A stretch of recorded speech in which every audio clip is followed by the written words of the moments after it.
લોકોનું ભારણ લઈને જીવતા લોકો માટે છે રાહતના સમાચાર। આરબીઆઈએ વ્યાજદરમાં કર્યો છે 0.25%નો ઘટાડો। હવે લોન થશે સસ્તી।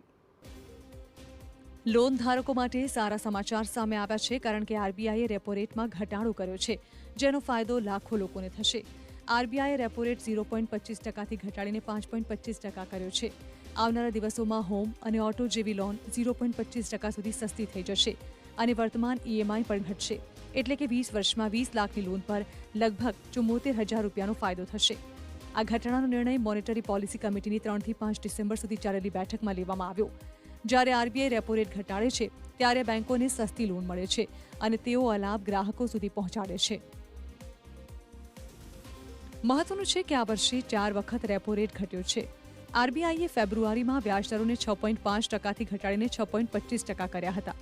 બીજી વખત એપ્રિલમાં પણ વ્યાજદર 0.25% ઘટાડ્યો હતો। જૂનમાં ત્રીજી વખત દરોમાં 0.50% ઘટાડો થયો હતો। હવે ફરી એકવાર તેમાં 0.25%નો ઘટાડો કરવામાં આવ્યો છે, એટલે કે મોનેટરી પોલિસી કમિટીએ વ્યાજદરો 1.25% ઘટાડ્યા। આ ઘટાડાનો લાભ નવા અને વર્તમાન ગ્રાહકો બંનેને મળશે।